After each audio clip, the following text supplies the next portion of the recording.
위쪽으로도 또 아래쪽으로도 시장의 방향성에 대한 확신은 굉장히 약한 편입니다. 어쩌면 뭐 이벤트를 앞두고 있기 때문에 당연한 흐름일 수도 있는데요. 자, 이런 흐름에는 또 어떻게 대응해야 될지 3인의 전략에서 알아보도록 하겠습니다. 오늘 이 시간에는 머니투데이 방송의 이학영 전문위원과 하나대투증권 투자전략팀의 김두원 연구원 두 분과 함께합니다. 안녕하십니까? 안녕하세요. 안녕하세요. 시장 중심이 되는 키워드를 알아봅니다. 5위부터 3위까지 키워드를 화면을 통해서 확인해 보도록 하겠습니다. 오늘의 5위 키워드는 금 선물 가격 5개월 내 최고입니다. 금 선물 가격이 장중 기준 5개월 내 최고치까지 상승했습니다. 미국의 3차 양적 완화 기대감이 반영된 것으로 보입니다. 4위 키워드는 8월 자동차 내수 판매 급감입니다. 현대 기아차의 8월 국내 자동차 판매가 급감했습니다. 내수 침체와 더불어 파업이 영향을 미친 것으로 분석됩니다. 3위 키워드는 모바일 게임주 고평가 논란입니다. 최근 모바일 게임주의 강세가 꾸준히 이어지고 있습니다. 다만 일각에서는 고평가 논란이 제기되고 있습니다. 자동차 얘기부터 좀 시작해 보겠습니다. 자동차 오늘 좀 상대적으로 시가총액 상위 종목 중에서도 낙폭이 좀 큰 편이고요. 어제 보도가 됐습니다. 8월달 판매가 우려가 많았는데 우려만큼 상당히 좀 부진했던 것 같습니다. 특히 이제 뭐 국내 판매 내수 부진에다가 뭐 파업 영향까지 중첩이 되면서 국내 판매 상당히 좀 부진했습니다. 뭐 현대차도 마찬가지고 기아차도 마찬가지고 뭐 해외 판매도 그닥 좋았던 것 같지는 않은데 뭐 현대기아차 실적에 대한 걱정은 참 없었는데 파업이란 돌발 변수 좀 생겼고요. 김도원 연구원께서는 자동차 주식 어떻게 보세요? 예, 먼저 국내 부동산 시장을 중심으로 내수 경기 침체가 지속되고 있는데요. 연간 소득 중 실제로 얼마 정도의 부채 원리금을 상환하느냐를 알아보는 DSR 지표가 3월 말 기준으로 14%를 웃돌면서 지난 08년 미국 서프라임 당시 수준에 근접해 있습니다. 전일 미국 중앙은행이죠. 페드에 따르면 미국 가계의 DSR이 지난 분기 10.98%로 이미 국내 가계의 원리금 부담이 미국을 추월하여 향후 내수 경기에 부진을 예고하고 있다고 할 수 있는데요. 이러한 맥락과 더불어 국내 완성차 업체의 대표 주자인 현대 기아차의 국내 공장 출하와 판매 모두 부진한 모습을 보였습니다. 8월 파업의 영향으로 국내 공장 출하가 YOY 기준으로 각각 31%와 16% 감소하였고요. 전반적으로 자동차 산업이 악화되면서 내수가 부진한 흐름을 보이고 있는데요. 8월 수입차를 포함한 국내 자동차 판매 역시 10만 대를 소폭 하회한 한 9만 7천 대로 전년 동월 대비 한 21.1%, 전월 대비 한 26.9% 감소하며 2012년 역성장 기조로 가장 컸던 1월의 증가율인 18.3%를 보다 더욱 악화된 판매 실적입니다. 현대 기아차의 산타페와 K9 신차 모멘텀이 있었으나 파업으로 인해 신차 효과가 많이 반감된 모습이고요. 최근에 현대 기아차의 전략 중 하나가 해외 현지 생산 판매입니다. 그로 인해 최근 해외 공장에서 생산량이 늘고 있으며 특히 중국의 상공장 완공으로 인해 중국 쪽 생산량이 크게 늘어날 것으로 예상되고 있는데요. 회복 국면으로 진입한 부동산 시장에 기인한 미국 시장이 확실한 회복세와 브라질, 중국 정부의 경기 부양 의지로 인해 해외 판매는 계속해서 좋은 흐름을 이어질 거다라고 예상하고 있습니다. 비록 유럽은 여전히 좋지 않지만 현대 기아차의 MS는 오히려 완만히 상승 추세이고요. 따라서 파업 여파와 수요 부진으로 인해서 3분기 아마 내달 한 25일 전후로 발표 예정인데 실적 훼손 가능성이 어느 정도 좀 있을 것으로 예상되고 있습니다. 향후 9월 잔업과 특근을 통해 얼마만큼 이 생산 손실을 빨리 만회하는가가 실적의 중요한 관건 중 하나일 거라고 예상되고요. 최근에 아마 주가 흐름은 오늘도 기아차, 현대차 장중 한 2% 정도 빠지고 있는데 오히려 현대차가 주간 2연속 교대로 인한 생산량의 축소, 감소 우려로 보는 것이 어느 정도 맞지 않나 이렇게 좀 판단하고 있습니다. 그렇다면 뭐 현대차, 기아차 뭐 비슷하게 움직이는데 아무래도 기아차보다는 현대차가 조금 매매하는데 유리하다 좀 이런 말씀이신가요? 그렇죠. 아무래도 기아차보다는 현대차가 좀 더 썰하지 않나 이렇게 좀 보고 있습니다. 뭐 현대차, 기아차 사실은 뭐 8월달 파업 때문에 어느 정도 예고된 부분도 좀 믿는 부분이 있고요. 3분기 실적에 어느 정도 훼손될 가능성은 있는데 역시 뭐 해외 쪽에 이제 뭐 적극적인 답이 있을 것 같고 최근에 주가가 상당히 좀 부진했다는 점 이런 점도 감안해서 뭐 대응해야 될 필요가 있을 것 같습니다. 요새 뭐 코스닥, 뭐 화장품 주식도 날리고 모바일 게임주도 날립니다. 상한가를 치면서 올라간 것도 아니고 계속 꾸준히 올라가면서 어느새 보니까 지금 완전히 급등해 있는 이런 상황인데 이러다 보니 뭐 게임주들 지금 대표 선수들 뭐 PER이 20배니 30배니 이런 얘기가 지금 나오고 있는데 그래서 과열이다는 얘기도 있고 또 한쪽에서는 여전히 성장성이 높기 때문에 이 정도 PER 20배, 30까지도 충분히 가능하다 뭐 이런 얘기를 제기하는 시각도 있는 것 같은데 이학년 위원께서는 어떻게 보세요? 네, 맞습니다. 컴투스 게임빌 같은 경우 PR이 30배 육박하고요. 좀 넘나드는 경우도 많습니다. 물론 매출도 많이 늘어나고요. 이익 상태가 많이 좋아지는 거, 수익률이 높아진 거 분명히 사실이기는 한데요. 너무 많이 급하게 올라간 것이 부담이 될 수밖에 없습니다. 물론 일부에서는요, 해외사를 얘기하면서요, 여전히 저평가라는 얘기를 하고 있지만은요, 분명히 좀 부담이 됩니다. 특히 이제 여러 가지 관점에서 코스닥의 상대적 강세가 분명히 추세이긴 하지만은요, 아무리 주가가 올라가도 이익이 좋다고 하더라도 급하게 올라간 것은 좀 쉬어갈 수밖에 없잖아 생각 갖고 있습니다. 누차 말씀드렸다시피 모바일 게임의 진입 장벽이 낮은 것도 부담이 될 수밖에 없겠습니다. 게임 중에서는 NC소프트를 계속 말씀드리고 싶네요. 일단 그 모바일 게임주 수급 상황도 계속 체크를 하면서 갈 필요가 있을 것 같습니다. 다음으로 오늘의 2위 키워드를 화면을 통해서 확인해 보도록 하겠습니다. 오늘의 2위 키워드는 ECB 국채 매입 기대감입니다. ECB 이번 주 이제 목요일 날 밤에 예정돼 있는데 글쎄요 기대감 굉장히 좀 많은 것 같습니다. 드라기 총재가 최근에 좀 종적을 감췄는데 자 김두한 연구원께서는 글쎄요 ECB 관련해서 이번에 좀 뭐가 나올 거로 보세요? 어떻게 보세요? 예, 그 6일이죠. 그 ECB의 그 통화 정책 회의가 예정되어 있는데 그 9월은 그 ECB뿐만 아니고 다양한 그 유로존 이벤트들이 대기하고 있습니다. 하지만 이번 ECB에서는 무엇보다 그 단기 국채 매입 프로그램을 가동할 것이냐 이게 하나의 키워드가 될 수 있고 또한 그 추가 금리 인하 여부가 과연 실현 가능성이 있느냐 이렇게 두 가지를 꼽을 수 있는데요. 그 제가 볼 때에는 그 금리 인하 같은 경우는 그 아직까지 그 9월달에 향후 그 ESM 출범에 관해서 독일과의 그 껄껄한 관계도 남아 있고요. 또한 국제 매입 프로그램 자체도 S&P를 가동을 하겠다고 이제 언급을 했지만 과연 그 시기가 언제인가가 시장의 관심거리라 할 수 있는데 이번 ECB에서는 상대적인 기대감은 다소 좀 낮출 좀 필요성이 있지 않나 좀 더 중립적으로 좀 봐야 될 가능성도 좀 있다고 보고 있습니다.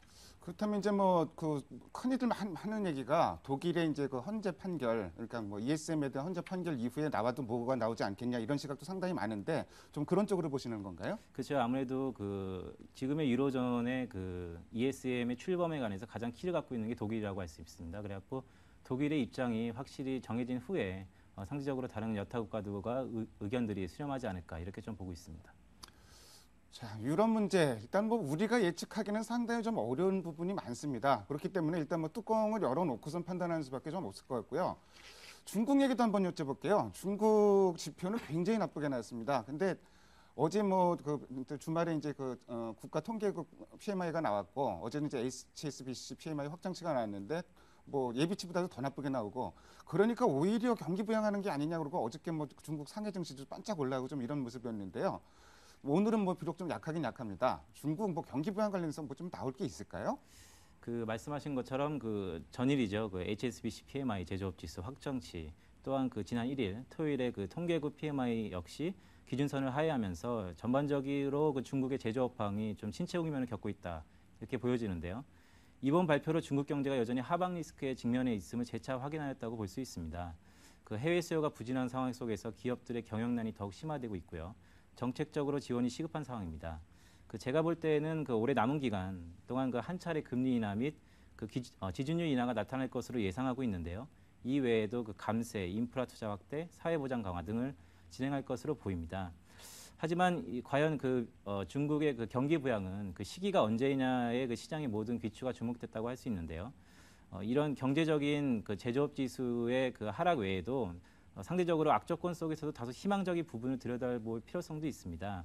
그 PMI 비제조업 지수죠. 즉 서비스업 지수라고 하는 8월 서비스업 지수가 그 56.3으로 전월 대비 상승하면서 부진했던 제조업 지수를 비제조업 부분이 상쇄시켜주는 일부 그 트레이드오프 효과를 보이면서 그 중국 정부가 추구하는 안정적 경제 성장의 목표 달성에 중요한 역할을 하고 있다 이렇게 보여지는데요.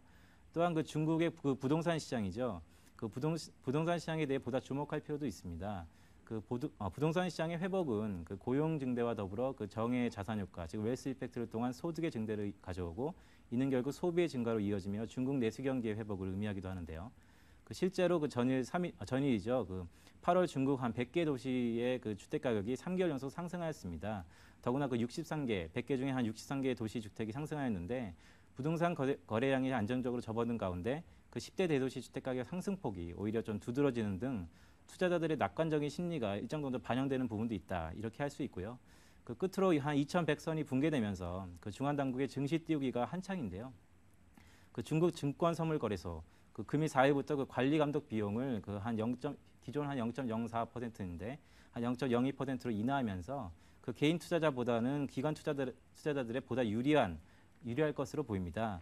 기존에 실시했던 그 증권회사의 그 중개 수수료, 인지세 등 기타 비용의 가격 인하는 시장에 어떻게 보면 그 약세를 벗어나는 동력이 되어주지 못했다 이렇게 볼 수 있는데요.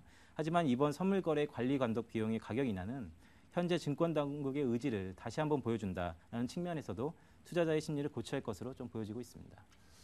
사실 중국 관련해서는 그 경기 부양 기대감이 사실은 뭐 현실보다는 기대감이 너무 앞서가는 이런 양상도 좀 많이 발생을 합니다.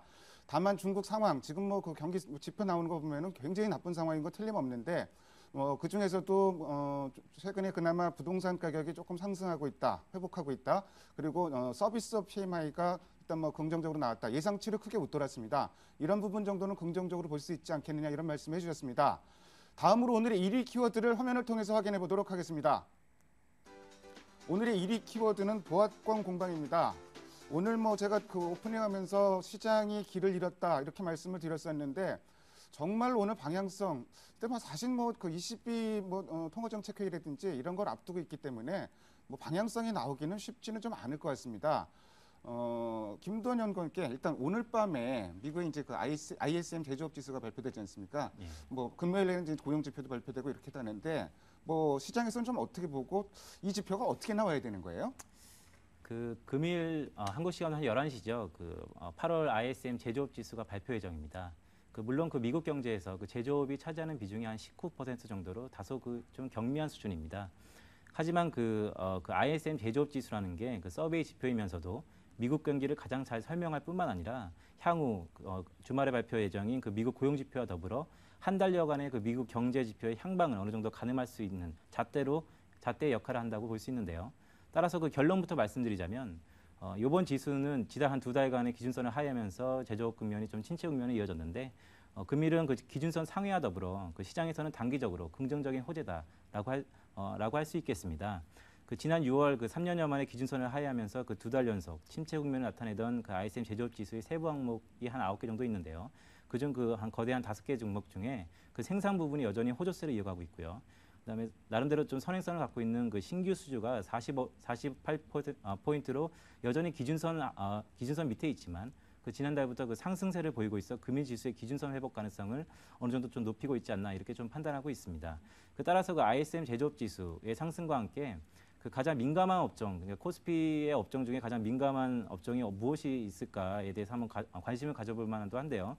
그 지난 위기 이후 한 7월까지 한 55개월 동안의 그 코스피 업종 수익률과 그 ISM 제조업 지수의 상관성을 한 비교해 보더라도 이번 ISM 제조업 지수가 기준선을 상회할 것으로 판단됨에 따라 그 수익률의 호조로 이어질 것으로 보이는 상대적으로 음식료, 그다음에 섬유유복, 그다음에 의료 목재, 유통 등에는 좀 관심을 가질 필요가 있습니다.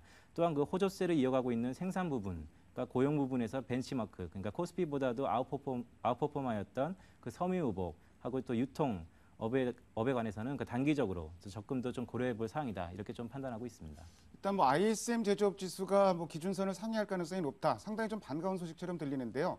전 좀 의외인데요. 음식료라든지 뭐 섬유유복, 유통이 ISM 지수 호전됐을 경우에 상대적으로 수익률이 높았네요. 그리고 지금 시장이 사실은 뭐 중소형주라든지 코스닥 이런 흐름들이 그 상대적으로 이제 이쪽에 무게 중심이 좀 많이 쏠려 있는데 이런 쪽은 좀 어떻게 보세요?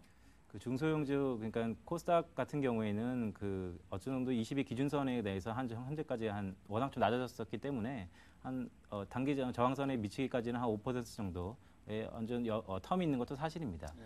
하지만 좀 어느 정도 좀 한 발짝 뒤에서 큰 면목에서 볼 때는 상대적으로 코스닥 같이 중소형주보다는 지금 현재 약간 좀 불확실성이 뒤로한 중대형주, 대형주 쪽에 좀 더 관심을 좀 둬야 되는 게 아니냐 저는 이렇게 보고 있습니다. 코스닥 시장 뭐 계속 올라가면 참 좋겠지만 여러 가지 최근에 수급 상황도 조금씩 매물 부담 높아지는 신용장관 올라가고 좀 이런 모습도 좀 체크를 해야 될 것 같고요. 특히 뭐 급등한 종목들, 사실 뭐 급등한 종목도 지금 쫓아서 하기에는 너무 위험 부담이 좀 큰 것 같은데 종목별로 수급 상황 체크해가면서 좀 선별적으로 접근할 필요가 있을 것 같습니다. 지금까지 5가지 키워드를 통해서 오늘 시장의 흐름을 살펴봤습니다. 오늘 말씀 잘 들었습니다. 네, 고맙습니다.